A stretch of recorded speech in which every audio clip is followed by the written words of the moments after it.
All right. Good morning, good morning, good morning. Usual kind of stuff. We are here for the speakeasy. It is the last Thursday.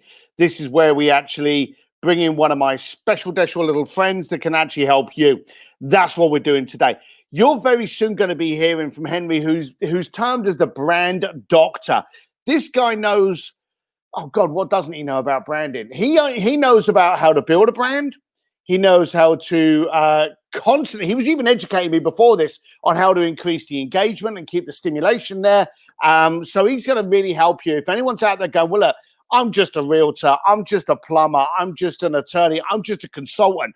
This guy works with some of the biggest consultants out there, okay, in helping increase that stimulation. So there's a lot of stuff that this guy's going to be able to do that's going to help you. And of course, what I want you guys to do is to be asking the questions, because as I've said a million times before, if you're not asking the questions, then what's the point? Because this is for you. I've got a bunch of eyeballs. I'm not showing up on the Facebook page. Someone make a comment just to let me know that this thing's bloody working. Anyone make a comment? Is anyone there? There you go. Good. So we're getting some stuff there. All right. So quick bit of housekeeping. You saw that Nashville is happening. We thought that last time. We're very hopeful it's going to happen.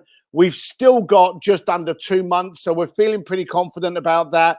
But, I'll keep you posted on that. I'm very, very chuffed that actually only 4 people had to flake out for reasons of conflict, a couple of weddings, an anniversary. Would you really spend your anniversary with your wife than come to Nashville with me? Well, apparently they did. But here's some announcement that I want to give you. We're having last Thursday now with a genius. I want to get him on the line very quickly. Next Tuesday is First Tuesday. So last Thursday and First Tuesday are always very close to each other.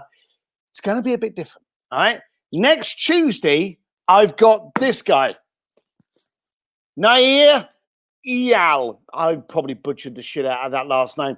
But Nair's a brilliant dude. He's actually been on my podcast. He sent me a copy of this book. I found him an interesting cat in the podcast. Absolutely dive bombed into this book, and I love it. I think I've read it 3 times. My son grabbed it and forced it on me, going, Dad, you got to watch that. It talks about triggers. So you think about it. You're going to be hearing about how to develop a brand, and then you're going to be able to learn how to trigger using your brand. So great back-to-back. But here's the downside. This guy doesn't live here. He lives in Singapore. So it's happening at 5:30 Pacific on Tuesday evening. All right, so get your cocktails. I'll probably have an old-fashioned with me. After all, it is 5:30. But 5:30 next Tuesday, PM Pacific, here on the Speakeasy page, Nair's going to talk to you about triggers, developing triggers, and he's pretty damn good. He's a smart old cat. I was thrilled when he was taking his time out of his day. I'm going to do it live from Singapore. So we're international, all right? But you already knew that. Folks, I don't want to waste any more time because this guy is absolutely amazing. I actually met Henry. It's one of those relationships where I don't know how long ago I met him. I know it wasn't very long ago, but it's like we've known each other since boys. He's a cool cat, got a great hairdo. He just shoots from the hip, and there's no bullshit. And so, I really got in tune with him. So I'm going to bring on Henry. Let's get him on here. Henry Kaminski Jr. Henry, there you are, my man. How are you? What's going on, Steve? I'm so thrilled to have you on it because the daft thing was we had Jeffrey Madoff a couple of weeks ago, who is the creative producer behind Victoria's Secrets and Ralph Lauren and Hermes and so many other big brands. He knows how to put a story in video. And with everyone using smartphones and everyone using videos on their Facebook and stuff, he was the guy to tell you how to create the story, how to create the enticement, get them on the story, and where to drop them off. There was a lot of questions that he got about, well, how do I get my brand and how can I use this for my brand and how can I elevate my status and how can I get people engaged? He was the wrong person to ask those questions for. This was a guy that talked about angles, light, sound. He was about the production, and he's been in charge of every single Ralph Lauren and Victoria's Secrets advert you've ever seen. So he was great on that. I actually kept killing the conversation going, no. I've got someone on Thursday that's going to answer that. So, Henry, I'm going to jump into it, and I'm going to ask you quite simply, stupid question, but what is a brand? Oh, it's fantastic. It's a simple question for me, but a lot of people get it misconstrued if you're not a branding expert or dive as deep into branding as someone like myself, right? So, simple definition: branding is the gut feeling people get when they interact with you, your product, or service. And I always like to say, it's as soon as you leave the room, that feeling or what they're going to say about you that's your brand. Okay. So that's it. And I didn't come up with that definition. One of the great branders out there, Marty Neuheimer, he's got tons of books out there about branding. He was the one that sort of introduced that definition to me. And I was like, wow, that is a perfect definition of branding. And it really sat well with me because a lot of times people think branding is what it looks like. And that's just one facet of branding. That's what we call your brand identity, right? But it goes much deeper than that. So it's always a confusing point because as you very articulately put, people think branding is what they're telling their community. And I love the way you say that it's what the people take out of the room and talk about you. That's your brand. So while you're trying to create your brand, if your message is unclear, the recipients are the ones actually creating the brand for you. So how can you make sure your message is, as I always say, impossible to misunderstand?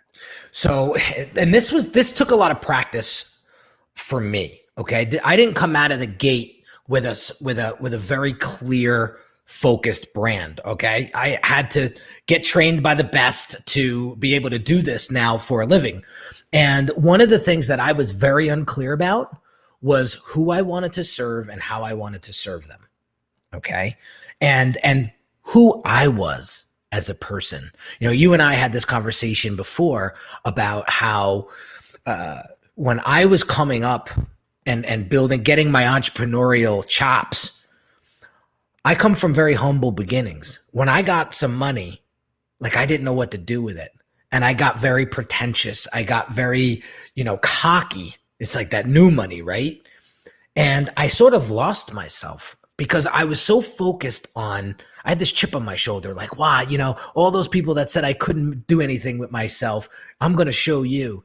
My focus was so off because I was so worried about trying to look good and prove to somebody, typically my family members or friends and things, that I'll be that one guy that could do it no matter what, right?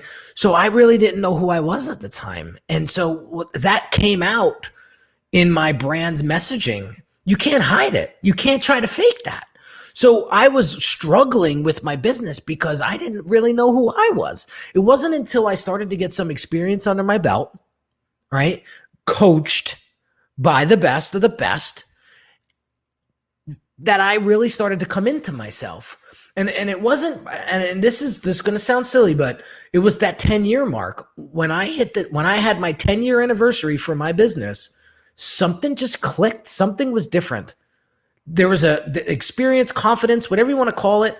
I started to get more comfortable with myself and how I presented. And I started to get really clear on who I wanted to work with and who I didn't want to work with. And I became very vocal about that. I think a big mistake that a lot of business owners make is they try to please everybody. Nobody's a bad client. And I believe that is a false statement. I believe that there are bad fits. They might not be bad people, but they're bad fits.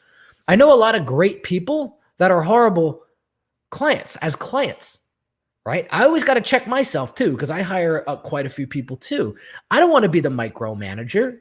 I don't want to be the shitty client, right? Because we've experienced that on the back end. We've had micromanagers before. We've had people that nitpick at every little thing and question every little thing you do. That's tough measures to work under, right? I don't want to work with those types of people. So they're not bad people. They're just not good fits for how you conduct business, right? So getting very, very clear with that and just knowing who you are, knowing who you want to serve and who you don't want to serve. And then here's the bonus one that I want to give you.